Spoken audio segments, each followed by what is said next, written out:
Untuk memulai dari situ, mulai dari yang kecil.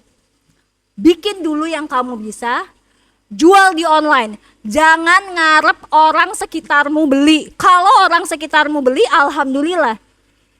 You cherish that moment. Untuk orang-orang yang sekitarmu beli itu, kamu menghargai mereka.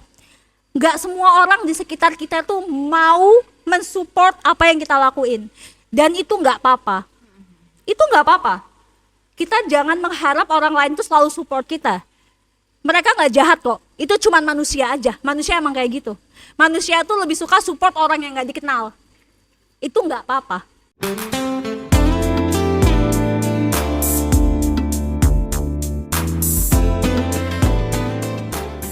Oke, bismillahirrahmanirrahim. Assalamualaikum warahmatullahi wabarakatuh. Waalaikumsalam warahmatullahi wabarakatuh. Semangat pagi. Pagi. Semangat luar biasa teman-teman SM3 ya. Alhamdulillah. Hari ini ya teman-teman, hari ini kita BBM yang ketiga ya. BBM yang ketiga bersama Mrs. Devi. Mrs. Devi. Oke teman-teman. Oke. Jadi teman-teman, hari ini kita akan belajar bareng Maestro.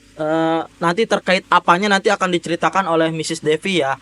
Nah, teman-teman diminta untuk fokus ya, fokus untuk mendengarkan apa sih yang disampaikan sama Miss Devi terkait dengan bisnis kayak gitu. Karena kembali lagi teman-teman di SM3 itu capaiannya adalah bisnis plan.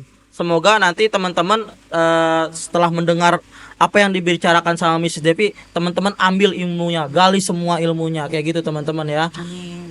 Oke, mungkin bisa langsung dimulai aja ya teman-teman ya. Oke, Mrs. Devi, apa kabar? Alhamdulillah baik, Alhamdulillah. Mr. Pia. Terima kasih ya udah diundang lagi ke SOU Ya. sebagai maestro, sebagai pembicara untuk ngobrolin tentang bisnis. Thank you banget. Karena sebenarnya ini semuanya masih sama-sama belajar ya, sama-sama berkembang gitu. Jadi Mrs. Devi di sini hanya ingin sharing gitu ke teman-teman karena kebetulan duluan aja,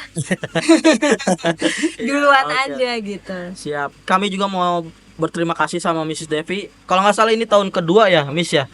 Tahun kedua kita belajar bareng Mrs. Devi. Kalau tahun sebelumnya memang kita sempat di luar ya. Iya. Nah, ini tahun keduanya kita terima kasih banyak sudah mau memberikan ilmu-ilmu dari Mrs. Devi ke teman-teman SM3, khususnya ke teman-teman SOU kayak gitu ya.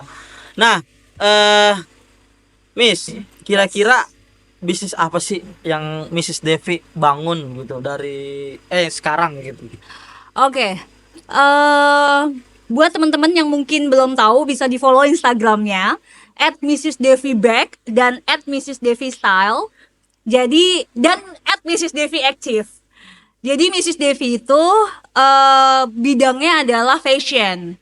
Udah berdiri dari tahun 2012. Diawali dengan membuat aksesoris hijab dan sekarang sudah berkembang ke tas, baju, jilbab, dan barusan ini baru lagi berkembang ke outfit untuk olahraga. Iya, karena memang sekarang lagi tren banget ya teman-teman untuk berolahraga. Jadi Mrs. Devi tidak ingin kelewatan tren itu gitu. Ingin menjadi bagian di dalamnya untuk memberikan outfit terbaik untuk teman-teman yang lagi suka banget berolahraga. Luar biasa, teman-teman.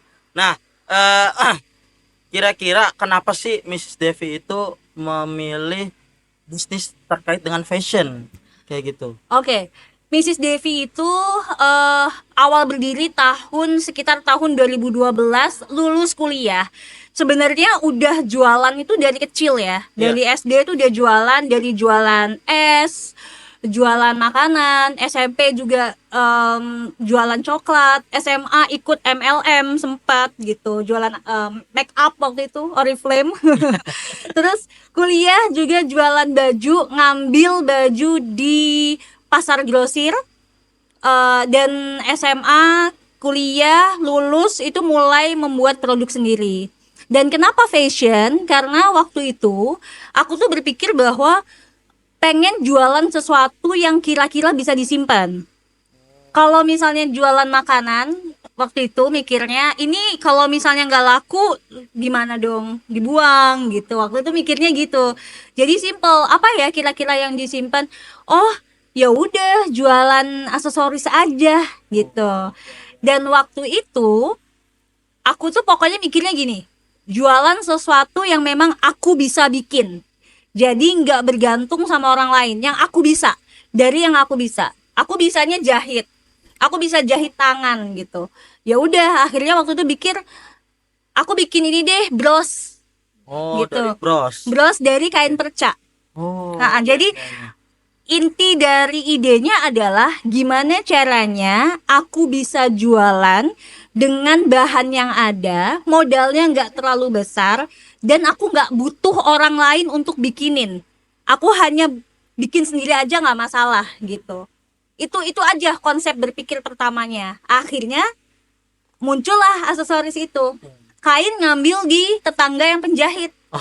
Iya. Iya, iya, iya. Ya, kan dia pasti punya banyak kain-kain perca kan. Iya, betul. Malah mereka seneng banget kalau misalnya kain percanya aku ambil. Kan kayak ya sekalian diberesin gitu kan. Betul. Aku pilih-pilih kain percanya, aku jahit, aku tinggal bahan yang aku beli itu alat jahit sama bros, peniti bros yang di belakang. Iya.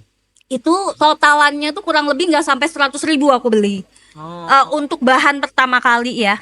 Udah, terus aku jahit tuh. Dan kebetulan, nah ini, kita kalau bisnis harus tahu trennya lagi apa. Oh, iya, iya. Ada, nggak apa-apa sih kalau misalnya kita mau jualan sesuai dengan apa yang kita mau. Idealis lah, it's okay, nggak apa-apa. Tapi waktu itu kan aku butuh uang. Jadi aku lebih berpikir gimana caranya berjualan sesuatu yang memang orang lagi suka, orang lagi cari. Tahun 2012, mungkin Miss Luri inget ya, tahun 2012 itu adalah zamannya hijabers naik level. Oh, Lagi happening banget. betul, betul, betul. Dian Pelangi dulu kan, Jenna Hara gitu. Itu lagi naik banget, dan di tahun itu, di tahun 2012, semua hijabers suka pakai aksesoris. Aksesorisnya pasti gede-gede. Kalau teman-teman bisa googling, lihat aja deh aksesoris hijabers tahun 2012. Itu sebagian besar pasti headpiece dari bahan kain ditaruh di kepala gini. Taruh kepala sini, taruh di sini, taruh di sini. Nah, itu yang aku lihat gitu. Wah, ini kesempatan nih. Lagi happening dan aku bisa bikin. Di situ aku mulai bikin dan mulai jual di Facebook. Lagi-lagi ini juga privilege buat kita zaman sekarang yang udah kenal namanya media sosial. Betul, betul. Saat ini orang jualan itu tidak harus punya toko. Manfaatin aja media sosial. It's free, gratis. Kamu mau di kota manapun kamu bisa jualan. Yang penting kamu tahu apa yang kamu jual and how to sell it, dan gimana cara ngejualnya. Dari foto, video, nge-branding, itu semuanya dilakuin. Aku lakuin itu dari zaman Facebook. Oh. Aku jahit sendiri, aku foto sendiri, modelnya siapa? Diri sendiri. Iya, iya. Karena itu murah ya, Iya. Mister, gitu. Balik lagi ya, saat pertama kali aku berbisnis, bayangan aku adalah yang paling penting adalah apa yang di otak kita dan apa yang ada di diri kita dari atas sampai bawah. Jangan mikir terlalu rumit. Terlalu rumit itu harus punya uang dulu, Ya. harus sempurna dulu, harus bagus dulu, enggak. Pun jangan juga berpikir bahwa oh kalau kayak gitu harus jadi orang ekstrovert tuh untuk bisa percaya diri. No. Bahkan teman-teman yang introvert pun bisa. Karena pada dasarnya namanya kita berbisnis itu hanya hubungan kita sama customer. Apalagi kalau online, kita nggak perlu ketemu orangnya. Jadi nggak perlu insecure, nggak perlu anxiety. Nah, sejak itu jualan pertama kali PO, Mister.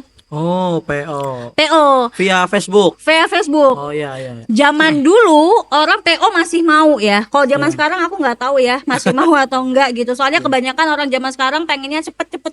Betul. Hari ini pesan, hari ini nyampe gitu. Oh, iya. Tapi dulu masih mau PO.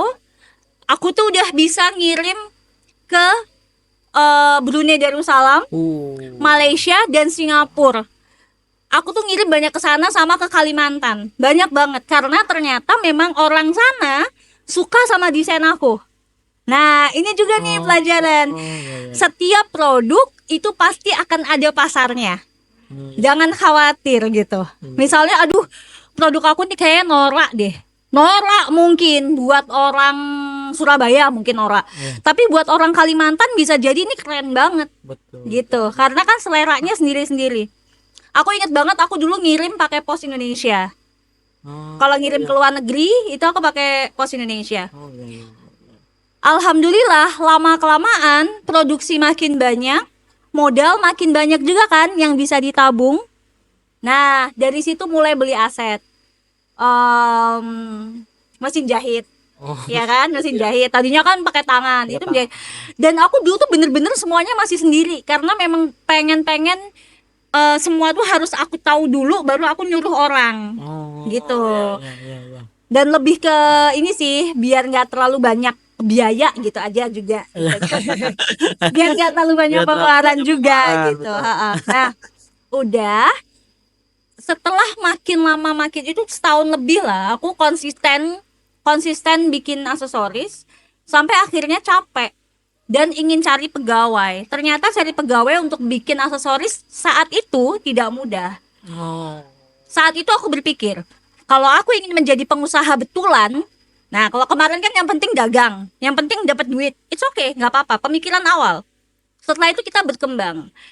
Aku berpikir, kalau misalnya aku ingin jadi pengusaha beneran, kemarin aku fokus di produksi, oke, nggak apa-apa. Tapi kalau aku ingin besar, aku harus masuk ke ranah sales and marketing.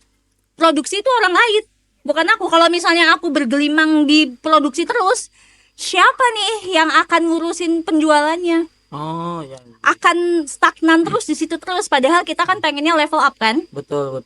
Yang misalnya pengennya kalau satu hari paling yang beli cuma 5, pengennya yang beli 10, pengennya yang beli 20. Nah itu gimana caranya? Seorang pengusaha harus memahami sales and marketing.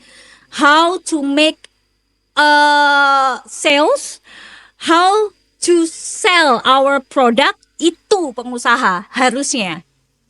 Jadi karena waktu itu aku tuh nggak bisa nemu penjahit untuk bisa bikin aksesoris yang aku mau, akhirnya mulai deh aku cari tipe bisnis lain tetap di fashion, tapi yang kira-kira bisa nyuruh orang. Akhirnya jatuhnya ke apa? Jilbab. Cari penjahit. Karena beda ya, kalau bikin aksesoris kita tuh butuh orang yang tangannya tuh kreatif ya, gitu. Karena harus rapi, harus bagus, dan harus ada sisi kreativitas di dalamnya gitu. Namanya juga handmade kan? Betul. Sedangkan itu gak gampang carinya. Jadinya akhirnya cari penjahit, akhirnya bikin jilbab, dan waktu itu juga masih PO, orang masih mau beli. Nah, sejak jilbab itu larisnya luar biasa. Karena waktu itu lagi-lagi memang momentumnya bagus. Belum banyak brand yang jualan. Kalau sekarang kita udah banyak banget saingannya, tapi kalau dulu enggak. Nah, itu bertahun-tahun jilbab naik turun, namanya bisnis kadang ada turunnya, ada naiknya, tapi kita gimana caranya terus bertahan dan mencari solusi, gimana caranya untuk mengikuti perkembangan zaman dan apa yang lagi tren, sampai akhirnya dari jilbab ke baju, celana, rok, baju tidur, dan sekarang tas, lalu ke baju olahraga. Kayak gitu. Dan itu jalannya jauh ya, maksudnya nggak instan gitu. Dan memang yang dibutuhkan adalah konsistensi, endurance gitu, ketahanan, tahan saat lagi di bawah, saat nggak ada penjualan, tahan pula saat di atas, saat semuanya makin ribet gitu. Ribet ngurusin customer, ribet ngurusin produksi, ribet ngurusin gaji, ribet ngurusin karyawan. tetap endurance, tetap bertahan kayak gitu. Oh iya iya iya. Nah, terkait dengan konsistensi nih, tadi kan kata Mrs. Devi harus konsistensinya tuh harus dipertahankan gitu dalam berbisnis. Nah, biasanya konsistensi ini adalah jadi problem besar buat seorang pembisnis gitu. Bagaimana sih kira-kira supaya nih teman-teman nantinya ketika ada masalah turun naik kayak gitu, itu konsistensinya tuh tetap balance gitu, tetap jalan gitu. Gitu. Itu bagaimana kira-kira Miss? Setiap orang tuh pasti punya endurance yang berbeda-beda. Tapi satu hal yang harus dipunya oleh seorang pengusaha adalah konsisten. Iya. Kekuatan untuk terus bertahan apapun yang terjadi. Itu memang yang harus dimiliki sama seorang pengusaha, karena pada dasarnya kalau memang benar-benar ingin jadi pengusaha, kita itu butuh endurance itu dari dalam diri. Iya. Apa ya, nggak bisa kita itu nunggu supaya ada orang lain yang nyemangatin, ada orang lain yang support, ada orang lain yang nyuruh. Itu nggak bisa. Pengusaha itu harus berjalan dari hatinya. Nah, untuk konsistensi, saat pengusaha itu tahu bahwa endurance itu dari dalam dirinya, nggak butuh pep talk, sebenarnya ya, nggak butuh pep talk, nggak butuh disuruh, pasti mau jalan sendiri bahkan tanpa disuruh. Saat ngedrop pun, saat nangis pun, orang tuh besoknya tetap harus jalan. Oh iya. Sebenarnya gitu. Terus gimana nih sis, tapi caranya untuk bisa numbuhin itu? Oke, kalau aku caranya adalah punya faktor why yang tegas dan kuat. Oh, Big why. Kenapa kamu memulai? Kenapa kamu memulai ini? Apa sih trigger terbesar kamu? Bisa alasan apapun dan tidak ada yang salah sama alasan itu. Karena kan itu punya kita. Betul. Why itu punya kita. Orang lain tidak harus tahu dan orang lain tidak harus setuju. Iya, iya.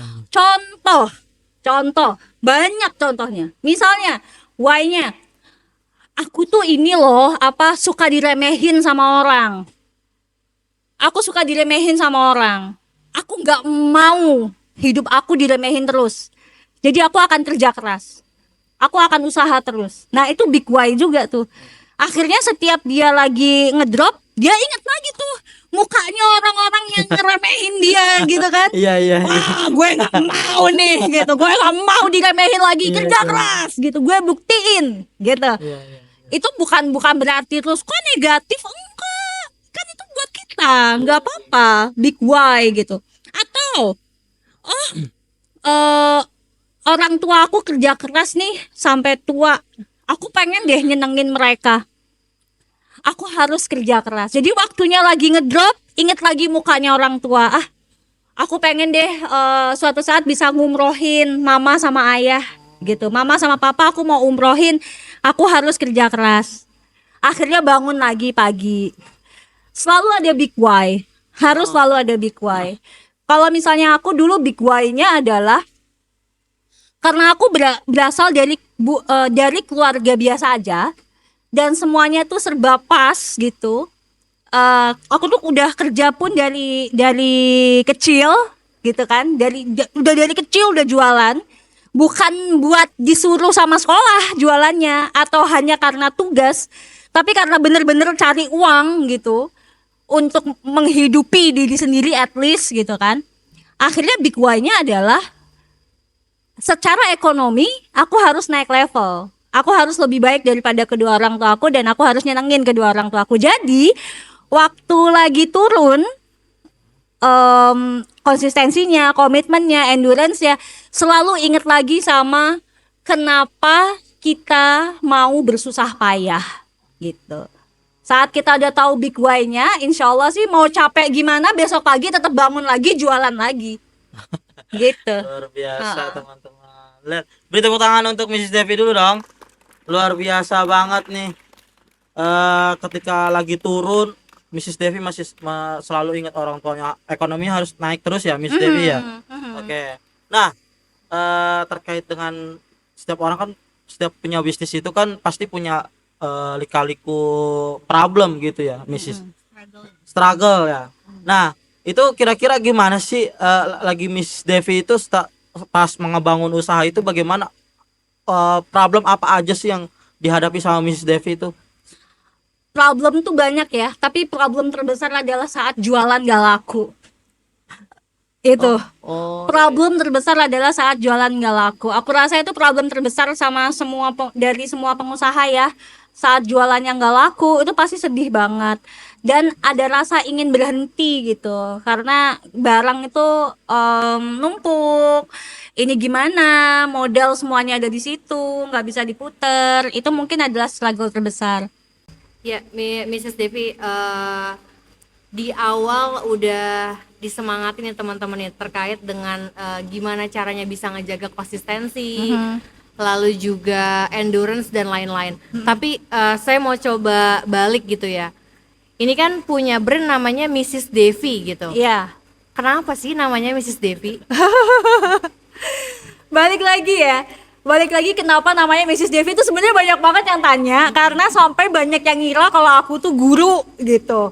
Makanya namanya Mrs. Devi. Padahal tuh aku bikin dari tahun 2012 dan dari dulu namanya udah Mrs. Devi.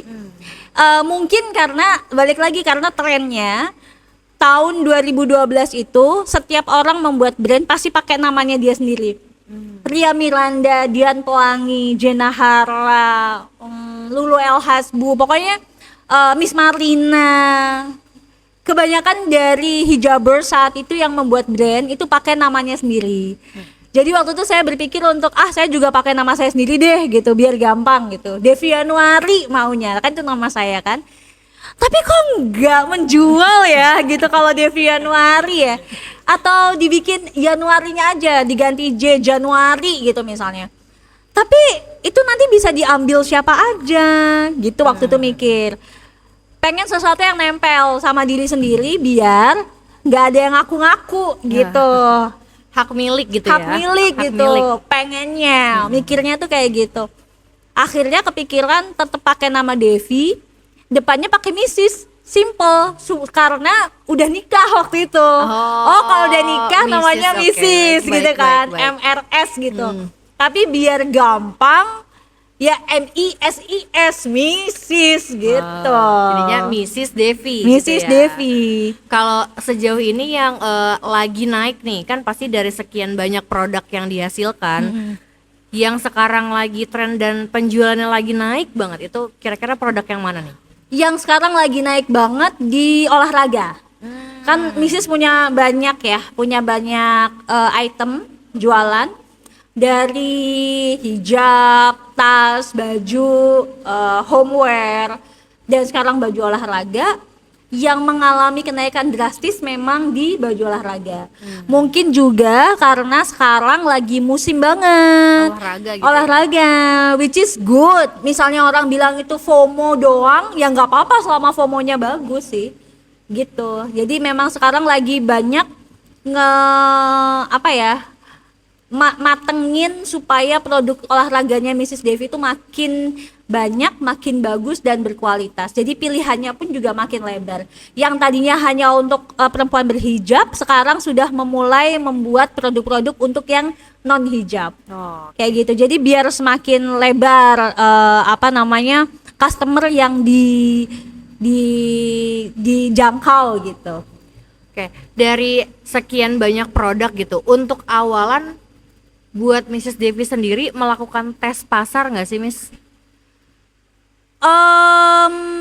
Tes pasar tuh biasanya biasanya ada ya orang-orang yang ngelakuin FGD kan, focus group discussion. Jadi orang-orang dipanggil dulu, dicobain dan lain sebagainya. Misalnya. Tapi kalau misalnya Mrs. itu biasanya cara tes pasarnya adalah pertama produksi tapi nggak terlalu banyak gitu. Produksi nggak terlalu banyak, langsung kita eksekusi, kita foto, bikin video, bikin kontennya, dinaikin, kita lihat nih sehari, 2 hari, 3 hari naik nggak. Kalau naik kita terusin, kalau enggak ya udah kita yang lain aja gitu. Caranya gitu, kita langsung semuanya serba langsung gitu, karena kalau misalnya kalau perusahaan besar itu biasanya mereka melakukan survei, mereka melakukan focus group discussion, mereka manggil orang-orang datang untuk untuk ditanya-tanyain produknya mereka yang bagus gimana dan lain sebagainya, itu biayanya gede banget. Jadi kalau Mrs. langsung aja cut off lah, kita langsung aja mana yang mau kita produksi, langsung kita foto, kita bikin videonya, kita upload, kita lihat 1-3 hari ini naik atau enggak. Kalau naik kita lanjut, kalau enggak kita produk yang lainnya dinaikin gitu. Baik, berarti untuk sejauh ini ada tes pasar tapi memang di sekelilingnya aja gitu ya. Enggak, tes pasarnya langsung dimasukin di-up ke gitu. langsung dimasukin di Instagram, langsung masukin ke Shopee, langsung masukin ke TikTok kayak gitu. Jadi bener-bener langsung deh. Ini kalian suka nggak? Gitu. Kalau misalnya suka dan tidak kan kelihatan dari sales. Oke. Kalau salesnya bagus, demandnya bagus, cepat habisnya selama 3 hari itu, oh berarti ini bagus, kita produksi banyak gitu. Jadi aku biasanya produksi sedikit dulu, dilempar ke pasar, langsung beneran literally ke pasar, bukan ke sedikit orang, enggak, langsung ke pasar. Kalau misalnya bagus lanjut, kalau misalnya enggak kita pikir lagi gitu. Oke. Nah, untuk targeting customer sendiri nih, apakah produk-produknya Mrs. Devi ini dipakai oleh semua kalangan, apa memang ada target segmen-segmennya sendiri gitu? Oke. Ini tuh pelajaran yang harus aku pahami banget, bahwa saat kita berjualan kita tuh nggak bisa pengen ngerekrut semua orang. Ya, semua level kita maunya, yang ekonomi bawah, tengah, atas, semuanya pokoknya mau beli. Kita maunya laki perempuan semuanya beli. Kita maunya anak kecil, teenage, dewasa, orang tua, kakek nenek, semuanya beli. Itu ternyata nggak bisa. Aku tuh pernah bikin produk-produk yang pengennya tuh semua orang beli lah pokoknya. Tapi malah ternyata flop, ternyata nggak bagus. Akhirnya menyadari bahwa kita memang harus bikin segmen. Kita harus bikin segmen. Ini tuh yang dikejar, yang ditarget itu siapa? Gendernya apa, umurnya berapa, kegiatan sehari-harinya apa, kesukaannya apa, itu harus segmented. Kecuali misalnya dalam perjalanannya kita mau buka peluang untuk yang lain. Contoh, kayak misalnya baju olahraga. Baju olahraganya Mrs. Devi segmennya adalah jelas perempuan. Kita nggak bikin yang laki, kenapa gitu? Karena balik lagi ke modal, semakin banyak yang harus dibuat, semakin besar resikonya. Jadi yang ini aja deh, satu dulu, perempuan dulu yang kita targetkan. Nah, perempuan yang apa? Perempuan yang berhijab yang kita targetkan. Terus yang orangnya kayak gimana? Yang orangnya modis, stylish, asik. Kenapa? Karena kan ada juga segmen untuk baju olahraga yang untuk syar'i misalnya. Ada. Nah, itu kan ada. Kalau kita nembak yang syar'i pakai desainnya Mrs. Devi yang sekarang, ya dihujat. Iya kan? Betul. Karena nggak cocok gitu. Jadi akhirnya kita memang harus tahu diri. Ini yang kita cari adalah orang yang kayak Mrs. deh. Pakai jilbabnya masih diikat. Terus suka pakai baju olahraga yang lucu-lucu, yang roknya bisa kayak balerina gitu misalnya, yang kayak orang-orang tenis yang gemes-gemes gitu. Terus jilbabnya juga yang nempel, yang pendek gitu kan. Ya udah, nyarinya yang kayak kita. Jadi kalau misalnya ada orang yang tidak suka karena kok nggak syar'i sih, oh berarti bukan segmennya. Bukan segmennya. Ada kok brand lain yang memang syar'i, ada, nggak masalah. Itu yang pertama. Yang kedua, setelah banyak, baru mau buka segmen lainnya boleh. Ya kan? Kan jadi menurut Mrs. ya, kalau misalnya kita tuh memulai sesuatu, jangan langsung serakah pengen semuanya langsung. Habis itu energi, tenaga, dan uang itu habis. Kecuali emang uangnya hasil money laundry mungkin ya, jadi nggak berasa gitu uangnya. Tapi kalau uangnya dari keringat kita sendiri, pasti lebih hati-hati saat menggunakannya gitu. Nah, itu yang pertama. Kedua, ini misalnya setelah berjalan, oh Mrs. Devi ternyata rame banget nih baju olahraganya.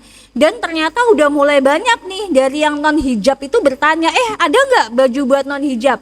Nah, di situ baru membuka segmen baru, yaitu non hijab. Betul. Gitu. Jadi habis segmennya hanya untuk hijab, buka lagi dikit lagi cekrek non hijab.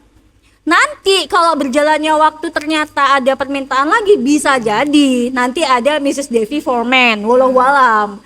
Tapi yang jelas selama perjalanannya kita tuh kalau bisa di setiap segmennya harus benar-benar fokus. Jangan gampang pengen loncat ke produk baru.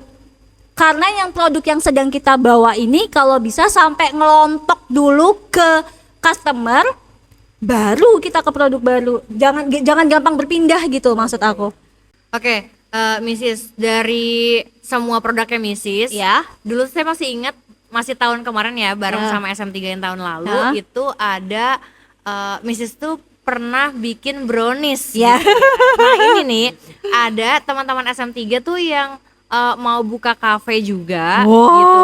keren, Terus keren. juga ingin punya bisnis bakery. Nah, Wah, top. boleh Siapa boleh nih? Yang berbagi. angkat tangan siapa nih? Yang pengen bisnis bakery siapa?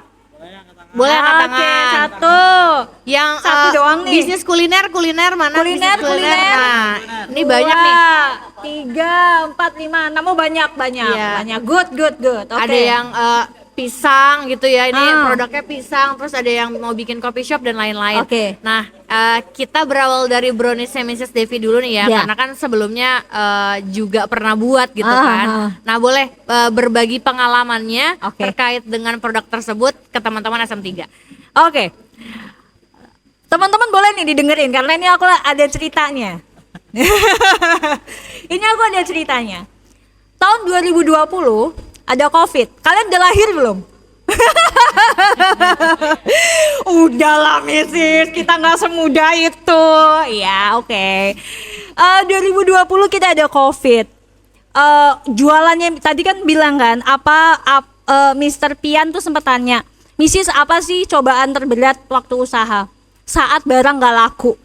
Dan itu terjadi banget di tahun 2020. Kalau teman-teman ingat, flashback sebentar, tahun 2020 itu mendadak ada yang namanya pembatasan, kita tuh nggak boleh kemana-mana. Itu kurang lebih 1-2 bulan sebelum Ramadan. Ya kan? Betul. Yes. Sedangkan untuk kita orang fashion, berbisnis di bidang fashion, Lebaran itu, Ramadan itu lebarannya kita. Penjualan itu bisa naik 3-4 kali lipat dari biasanya. Oke. Jadi misalnya Mrs. jual tas sebulan 500 PCS. Berarti waktu Ramadan itu dalam 1 bulan, nggak 1 bulan bahkan, cuman dalam 3 minggu itu bisa ngejual 1.500 at least. Oke. Itu memang Tinggi lebarannya banget orang fashion, memang gitu. Karena biasanya orang-orang belanjanya di situ, apalagi kalau THR turun tuh. Betul banget. Iya kan? Betul banget. Kita tuh kerja keras di 3 minggu. Nah, kerja keras di 3 minggu, tapi produksinya udah dilakukan dari 5 bulan sebelumnya. Pasti dong, karena kita harus nyetok, ya kan? Anggaplah kita pengen targetnya 1.500, berarti kan kita harus nyetok dari 5 bulan sebelumnya biar nyampe 1.500 di luar produksi biasa. Ya. Karena itu adalah produksi untuk Ramadan. Betul. Iya kan? 2 bulan, sekitar 1-2 bulan sebelum Ramadan, 1 bulan kayaknya itu, karena cepet banget. 1 bulan sebelum Ramadan mendadak ada pembatasan dan kita tidak boleh kemana-mana. Dampaknya gak ada orang yang pengen beli baju lebaran. Iya. Buat siapa? Orang beli baju lebaran karena pengen ketemu sama orang lainnya. Kalau dia cuma di rumah aja, mau show off ke siapa? Iya. Ya kan? Jadilah waktu itu tuh kayak tamparan buat aku. Barang aku tuh numpuk di gudang. Cuman bisa bengong. Gimana ya ini? dipaksain jual nih juga susah. Iya, betul. Di diskon nggak mungkin, ini barang baru gitu. Akhirnya waktu itu berusaha untuk ikhlas, tapi tetap berpikir nih, pedagang tuh otaknya nggak bisa berhenti mikir, pengusaha nggak bisa berhenti mikir. Kalau orang bilang enak ya jadi pengusaha gitu, bebas waktunya, finansialnya banyak, no, kita dari bangun tidur sampai mau tidur lagi tuh mikir. Apalagi kalau udah makin gede yang dipikirin makin banyak. Nah, waktu itu salah satu cara untuk bisa balikin modal tanpa ngejual dan ngediskon barang yang sudah ada adalah bikin brownies. Bikin brownies. Jadi Muternya jauh banget ya dari muternya fashion jauh ke banget. kuliner. Balik lagi, pengusaha harus bisa melihat peluang. Peluangnya saat itu adalah semua orang ada di rumah. Tapi karena semua orang di rumah dan tidak bisa bertemu siapapun, entah itu teman atau keluarganya di hari Ramadan atau bahkan Idul Fitri, jadinya mereka suka kirim-kirim. Ya. Kirim makanan, kirim hampers. 2020 tuh waktunya kirim-kirim. Nah, Mrs. gak bisa bikin kue sama sekali, tapi bisa bikin brownies. Satu, ini ya, kita gak harus pandai semuanya. Kita cukup pandai 1-2 hal, tapi kita bisa hebat di situ, itu bakal oke banget. Gak harus bisa semuanya. Yang lain nilainya 5, 6 gak apa-apa, tapi satu nilainya 100, cakep. Ya. Nah, Mrs. waktu itu cuma bisa bikin brownies dan memang orangnya nekat. Langsung loh, bikin brownies, jadi foto, upload 2 minggu kejual berapa? 2 minggu kejual 30 juta. Dan itu Mrs. bikin sendiri, gak ada pegawai. Berasa banget ya semuanya ngerjain sendiri itu. Pagi, siang, sore, malam, dari buka puasa sampai sahur. Bikin sendiri sampai gemeter badan, it's okay. Dan waktu itu bener-bener cuman punya 1 oven. 2 minggu bisa menghasilkan cash income di tangan tuh 30 juta. Hanya tanda kutip, hanya jualan brownies. Waktu itu Mrs. pokoknya fokusnya adalah jual brownies dengan bahan-bahan terbaik. Jadi bahannya memang mahal. Dan waktu itu aku kerjain sendirian 2 minggu full 2 minggu. Sampai Luar biasa banget ya. Masya Allah. itu triggernya karena uangnya semuanya ada di baju. Jadi aku I don't have any money, uangku habis buat bikin bajunya nggak bisa dijual. Gimana nih ngebalikin modal, ya kan? Iya, betul, ATM udah habis, gimana gitu. Dan itu tuh mulainya uangnya berapa? 100.000 mulainya. Karena kan nggak punya uang. Dan aku dari dulu nggak pernah minta suami. Kalau udah bisnis tuh bisnis urusan aku, nggak pernah minta suami. 100.000. Kerja kerasnya bolak-balik ke toko kue. Jadi kan sistemnya PO. Jadi ada pesanan beli ke toko kue, pesanan kayak gitu. Soalnya waktu itu berpikirnya aku nggak mau beli banyak langsung. Pertama nggak ada duitnya. Kedua kalau nggak laku gimana? Jadi belinya dikit-dikit. Iya. Sampai akhirnya elevate. Mendadak banyak. Nah itu baru belinya langsung kayak mau bikin kafe. Iya. Dan itu bener-bener aku lakuin sendiri. Aku tuh kalau misalnya ingat saat itu tuh kayaknya Kok gue bisa ya? Iya, kok gue bisa ya? Seorang Devi yang orang tuh taunya cuman foto dan bergaya, ujuk-ujuk jualan brownies gitu. Tapi jangan salah, tetap foto dan bergaya. Jadi setiap aku bikin brownies selalu ada videonya dan selalu ada fotonya. Ini yang penting buat teman-teman. Teman-teman, zaman sekarang kamu punya bisnis, kamu harus bisa bikin konten. Storytelling is a must. Harus banget. Dan sekarang di tahun 2024 ini ya Miss Luri ya. Iya. Saat alhamdulillah Mrs. Devi Active, Mrs. Devi Style, Mrs. Devi Back itu sudah mulai ada pegawai, udah ada yang bisa didelegasiin. Akhirnya aku mulai lagi bisnis browniesnya. Oh. mulai lagi nih bisnis baru. Mulai lagi karena ngerasa I have a passion in there too gitu kayaknya gitu. Aku punya passion nih di bidang baking, walaupun cuman brownies, yang lainnya tetap nggak bisa, tetap di brownies aja. Tapi pengen loh, aku tahu rasanya, pengen bikin cafe. Aku tahu rasanya, punya mimpi itu, aku tahu rasanya. Dan untuk memulai dari situ, mulai dari yang kecil. Bikin dulu yang kamu bisa, jual di online. Jangan ngarep orang sekitarmu beli. Kalau orang sekitarmu beli, alhamdulillah.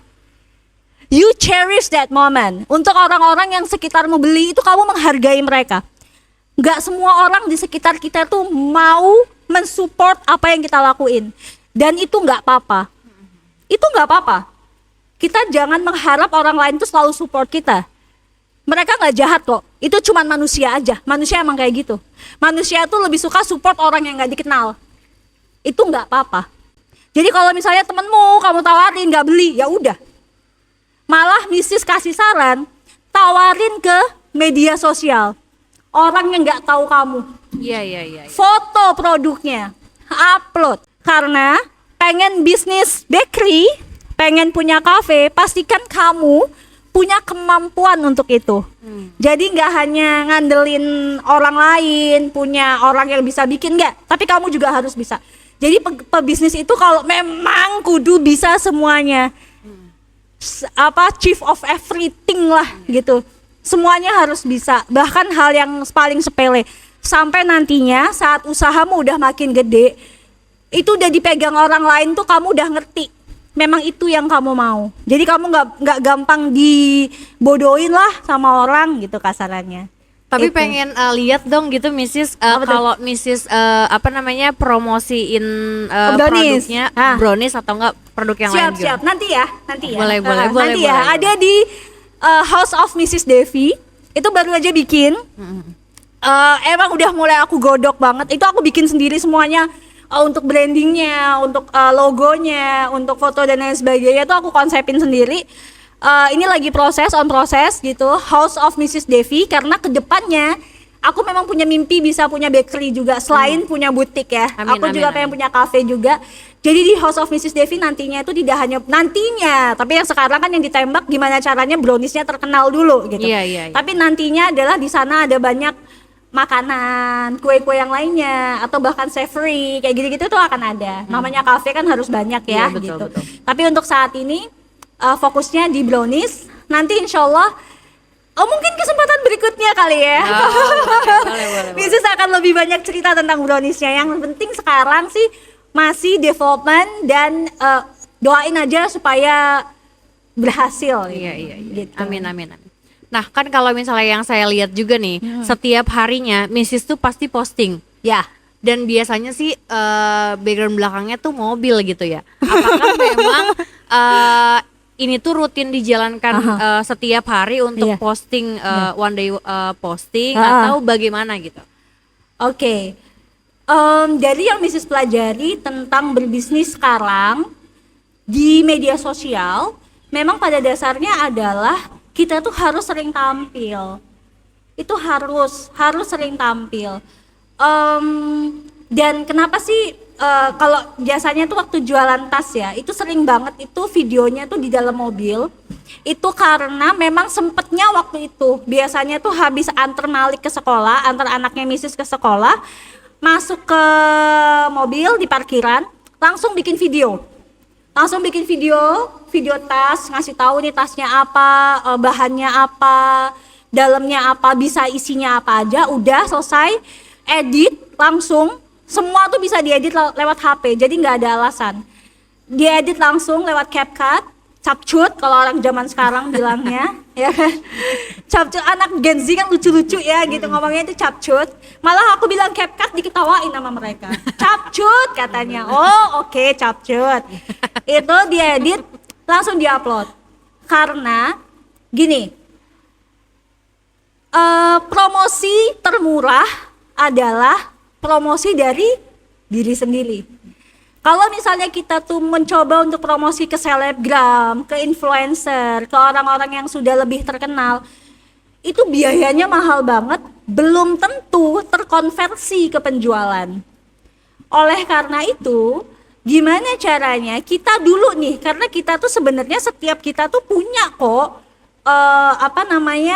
bakat untuk jadi influencer. Iya. Paling tidak influencer untuk dagangan kita sendiri gitu. Caranya biar orang itu lama-lama terbiasa sama muka kita, tiap harilah tampil, it's okay. Tembak terus, lama-lama videomu yang tadinya biasa aja juga lama-lama akan bagus kok, karena kan lama-lama belajar. Emang harus praktek. Boleh dicontohin nggak Miss di sini biar langsung teman-teman ngelihat. Karena kan ada yang kiss-kissnya juga gitu ya. Oke. Lihat ya teman-teman ya. Ini contoh nih, aku mau jual tas aku nih. Ya, Ini boleh. ya, ini tuh dumpling bag aku yang pertama kali, dan ini laris banget di Mrs. Devi karena memang lagi happening banget ya. Aku contohin ya. Contohin ya. Teman-teman boleh ya lihat Mrs. Devi lagi Semua promosiin mata produknya. tertuju padaku. Coba yang laki-laki coba lihat ke sini. Nah, boleh Kayak gini boleh. biasanya. Hai assalamualaikum sisters. Hari ini aku mau kasih tahu kamu aku lagi pakai dumpling bag apa. Yes, aku lagi pakai dumpling bag serian Maharani warna sage, dan ini size reguler. Bagian dalamnya ada zippernya. Bagus banget, kece banget, kamu kudu banget punya. Untuk bagian bahannya ini dari bahan knit, dan ini tuh bertekstur ya. Gak ada di tempat lain, hanya ada di Mrs. Devi. Ya udah, langsung aja digercopin sekarang juga. I love you. Mwah. Itu kudu ada itunya ya, belakangnya ya. Kudu ada Aduh. belakangnya itu ya. Itu udah tagline-nya Mrs. Devi tuh. I love you. Mwah. Oke, oke. Dan you know what? Itu tuh Mrs. bisa lancar banget karena tiap hari dilakuin. Tiap hari dilakuin. Dan karena Mrs. tahu banget product knowledge dari produknya Mrs. sendiri. Makanya jual produk terbaik sehingga saat kamu mau memarketingkan, mau menjual tuh kamu pede. Gitu. Makanya aku bilang ya udah nggak ada alasan. Oh Mrs. aku introvert, aku pemalu. No, it's okay. Kan kamu cuman lihat ke kamera. Kamu nggak lihat orang di balik sana kan? Ya udah bodo amat. Ya, gitu.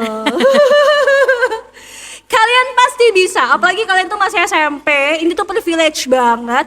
Di usia kalian yang masih sangat muda, kalian punya waktu untuk banyak mencoba dan banyak belajar. Oke? Jangan malu, terus berusaha. Semangat! Gitu. Semangat. Oke, mungkin bisa kita langsung Apa tuh? sesi tanya jawab tanya ya. jawab, oke. Boleh. Udah banyak ngomong dari tadi. Oke, yang ada pertanyaan, feel free to ask. Jangan malu, jangan sungkan. Oh, Oke. ini ada langsung. Kenapa? Cara pembuatan desain. Cara pembuatan desain. Oke. Langsung dijawab atau ada Iya, pertanyaan lagi? langsung aja. aja. Oke, thank you for the question. Setiap produk itu punya prosesnya sendiri-sendiri.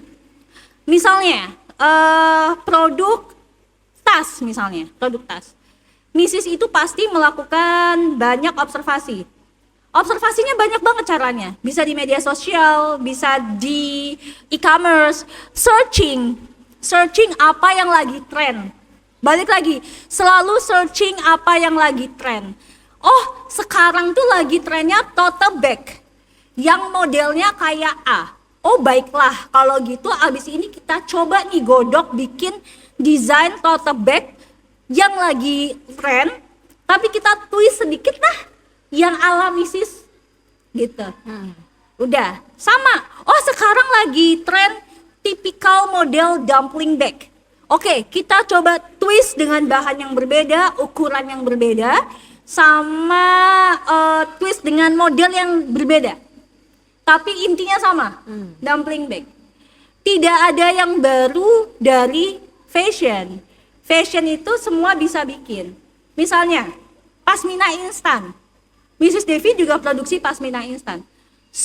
Bukan berarti saat Mrs. Devi produksi pasmina instan, lalu semua brand di luar sana tidak ada yang boleh produksi pasmina instan. Gak kayak gitu. Semua orang juga bisa buat, tapi dengan gayanya sendiri-sendiri. Jadi untuk pertanyaannya tadi, gimana sih proses desainnya? Proses desain pertama kali yang Mrs. lakukan adalah observasi apa yang lagi tren. Baru setelah itu mendesain gitu. Jadi nggak yang desain ujuk-ujuk dari langit gitu, enggak. Jadi observasi dulu, ngeliat yang lagi tren apa, lalu kita bikin twistnya yang Mrs. Devi banget. Itu. Oh iya, ada lagi pertanyaan? Ya.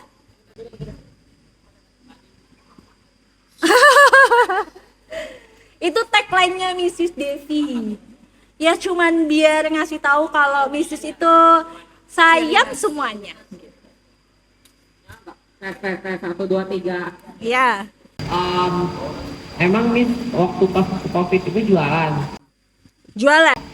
Itu yang pembatasan itu kan berarti lockdown, PSBB sampai WFH, sampai bisnis sampai online ya Miss PO ya? Ya. Miss PO atau gimana Miss waktu itu? Kalau untuk brownies PO. Jadi untuk brownies PO. Jadi ada pesanan dulu baru dibikinin. Tapi fashion tetap jualan juga. Saat itu untuk fashion tetap dibuka. Tetap dibuka, kan kita jualannya lewat Shopee sama WhatsApp. Kalau ada yang pesan pasti di apa ya? Pasti diterima pesanannya, diproses. Ada. Hanya memang tidak sebanyak biasanya karena memang lagi lockdown saat itu. Dan PSBB juga waktu itu ya. Iya, betul. Banyak yang bisnis ini ya, banyak yang bangkrut, terus juga karyawan PHK ya. Betul.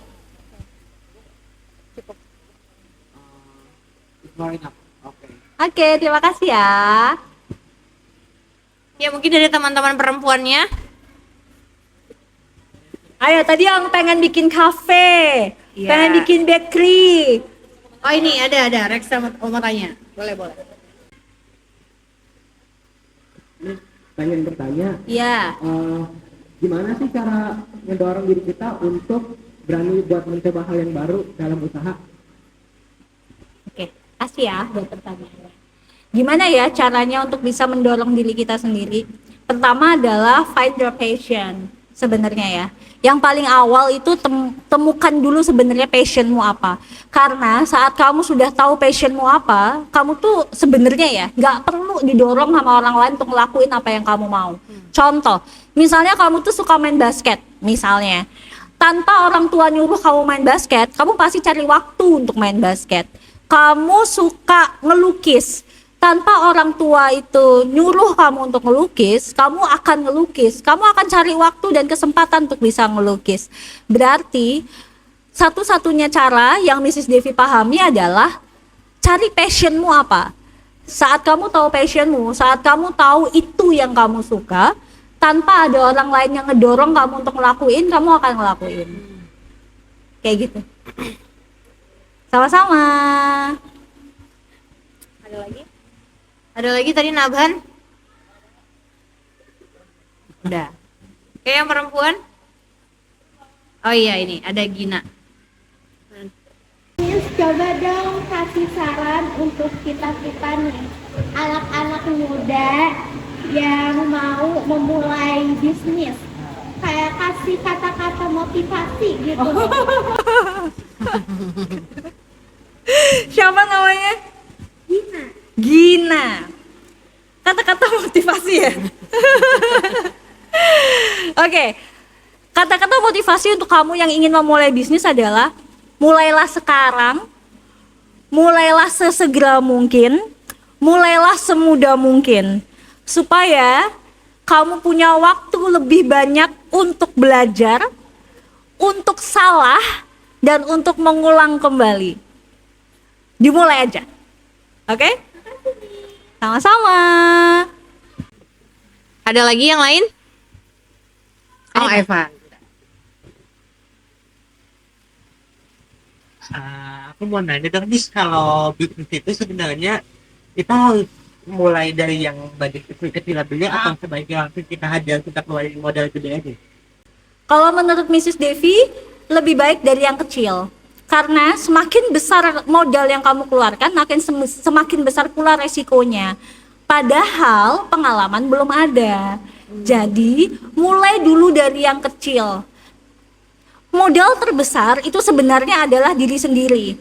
Ya kan? Otak kita, badan kita, tangan dan kaki kita itu sebenarnya adalah modal terbesar. Tapi untuk modal materinya, dari yang kecil aja. Dimulai dari yang sekiranya resikonya tidak terlalu besar. Dari situ kamu akan pelan-pelan belajar, jadinya organik perkembangannya gitu. Semakin bagus, semakin kamu pandai, semakin kamu pintar dan tahu harus bagaimana, nantinya tuh akan ini kok, ada kepercayaan di mana oke, ini waktunya aku nyuntikin modal yang lebih gede lagi. Jadi misalnya kamu mulai dari uang 100.000 jualan ayam. Kamu beli satu potong ayam paling harga 35.000. Sama bumbu-bumbunya, misalnya pakai bumbu jadi yang di pasar aja cuma 5.000. Itu 40.000. Kamu jual satu potong semuanya itu kamu jual anggaplah 70.000. Kamu udah dapat laba kotor itu sekitar 30.000. Laba kotor ya, karena kan belum dipotong minyak, listrik, misalnya nantinya punya pegawai kayak gitu-gitu kan. Anggap aja itu kotor deh 30.000. Tapi kamu lakuin itu selama 1 bulan penuh konsisten. Akhirnya apa? Kamu akan punya laba misalnya satu hari cuma laku 30.000 dikali 30 aja kamu udah dapat 900.000. 900.000 yang awalnya kamu mulai dari 100.000, 900.000 itu kamu masukin lagi sebagai modal. Jadi, Mrs. Devi selalu percaya bahwa modal mulai dari yang kecil, puter aja dulu, tapi jangan pernah ambil keuntungannya. Keuntungannya masukin lagi ke periode berikutnya untuk jadi modal lagi. Bulan pertama modalmu cuma 100, bulan kedua modalmu udah 900. Yang kedua, oh ini ternyata banyak nih yang suka nih beli ayam aku. Ya udah. Yang awalnya kamu produksinya cuma satu hari, besoknya kamu di bulan berikutnya kamu bisa 3 satu hari. 3 kali 30 90, tinggal dikali aja. Itu organik. 1 tahun kamu konsisten, kamu bisa mikir, oke, mungkin ini waktunya untuk memperbesar usaha dengan menyuntikkan dana. Suntikan dananya dari mana? Dari kerja kerasmu sendiri, jangan pernah pinjam. Kalau Mrs. tidak pernah pinjam ke bank, tidak pernah kepinjam ke siapapun, karena ya selalu percaya bahwa yang organik itu akan lebih menenangkan gitu. Pusing, tapi at least itu uang sendiri, bukan uang orang, bukan uang bank, nggak perlu bayar utang. Oke? Mulai dari yang kecil. Sama-sama. Kalau jualan itu maksudnya produk pengumpan itu apa ya, produk pengumpan? Apa itu produk pengumpan? Maksudnya nih ada yang makanan atau minuman ukurannya ada yang large sama apa? Large sama small, terus ada mediumnya. Maksudnya deko itu apa ya, Miss? Produk pengumpan itu ya, Miss, kalau dalam bisnis ya? Ada sih, misalnya contoh di Mrs. Devi ada produk-produk yang lebih murah, ya kan? Itu supaya orang tuh masuk dulu. Jadi misalnya produk Mrs. Devi di atas 300.000, tapi jangan salah, ada kok yang harga 50.000. 50.000 misalnya dompet. Orang lihat, oh ini ada nih harga 50.000, orang masuk dulu. Dan yang pengumpan tadi, aku tahu maksudnya. Jadi misalnya, tapi itu nggak cocok ya kalau buat produk fashion ya. Kalau F&B mungkin. Jadi misalnya kayak jualan brownies tadi, aku ngejual brownies ada yang harga 50, 80 sama 120. Nanti orang tuh akan lebih banyak beli yang 80.000 kayak gitu. Tapi intinya kalau kayak gitu sebenarnya tergantung bisnisnya, nggak semua orang pakai cara itu. Iya. Iya, omset itu belum dipotong biaya-biaya, belum dipotong biaya-biaya. Belum. Jadi belum itu belum laba. Belum laba kotor, belum laba bersih. Kalau denger laba berarti dengernya laba-laba. Jadi gimana definisinya nih kalau laba bersih laba kotor? Kalau laba kotor itu penjualan dikurangin sama biaya-biaya. Laba bersih itu laba kotor dikurangi sama pajak, biaya pajak. Itu baru bisa dibilang laba kotor. Laba bersih. Kalau udah dikurangi pajak, itu laba bersih. Tergantung, laba bersih bisa untuk dimasukkan ke modal lagi atau bisa untuk dibuat gaji buat kita sebagai pengusaha. Jadi pengusaha itu kalau bisa punya gaji juga.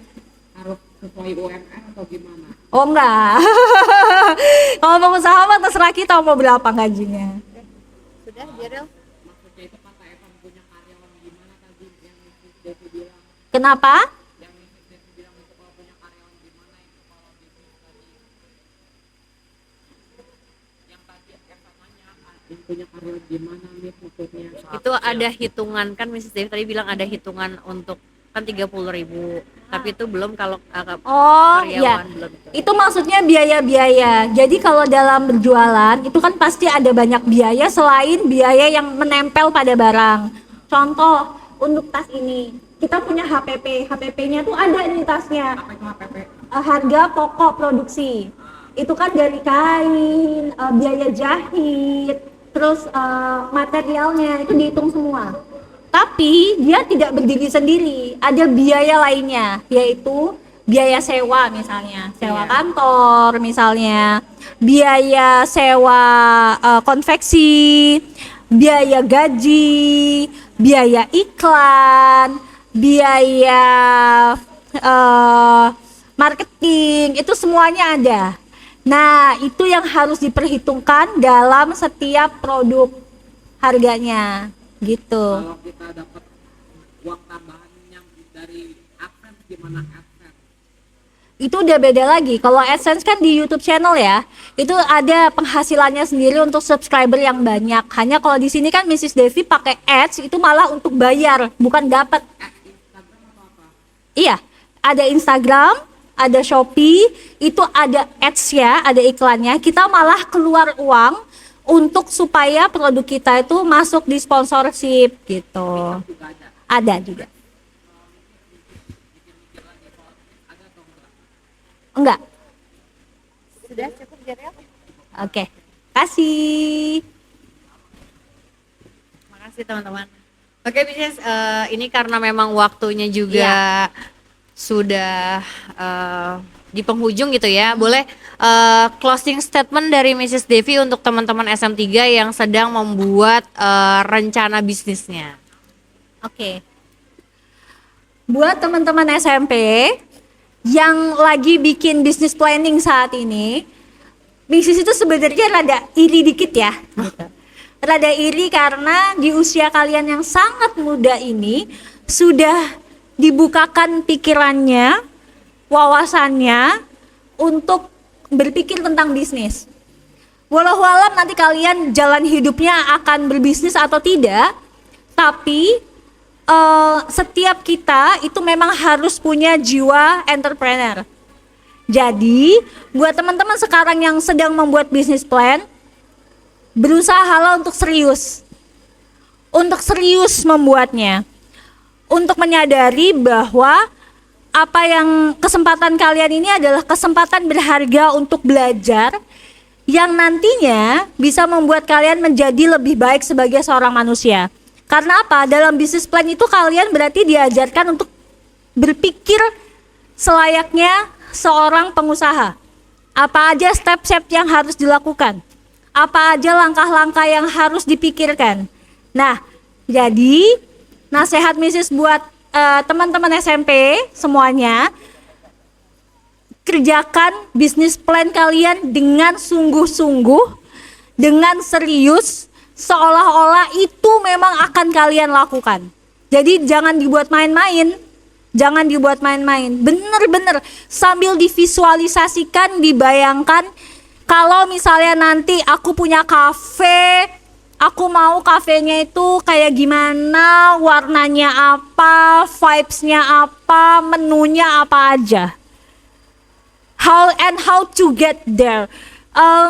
Divisualisasikan, dibayangkan. Serius lah ya. Mumpung masih muda, ada masanya main-main, ada masanya serius. Dan yang ini serius, lakuin dengan serius. Oke? Oke. Oke, terima kasih banyak Mrs. Devi atas waktunya yang sudah diberikan kepada teman-teman SM3. Semoga pemaparan atau ilmu pengalaman yang Mrs. Devi sampaikan ke teman-teman menjadi sebuah inspirasi buat teman-teman nih untuk memulai bisnis ya Miss ya. Amin. Oke, mungkin karena waktu sudah cukup siang ya, mungkin kita closing ya, kita akhiri pertemuan kita pada siang ini. Kurang lebihnya mohon maaf. Wassalamualaikum warahmatullahi wabarakatuh. Waalaikumsalam warahmatullahi Terima kasih wabarakatuh. Mrs. Devi.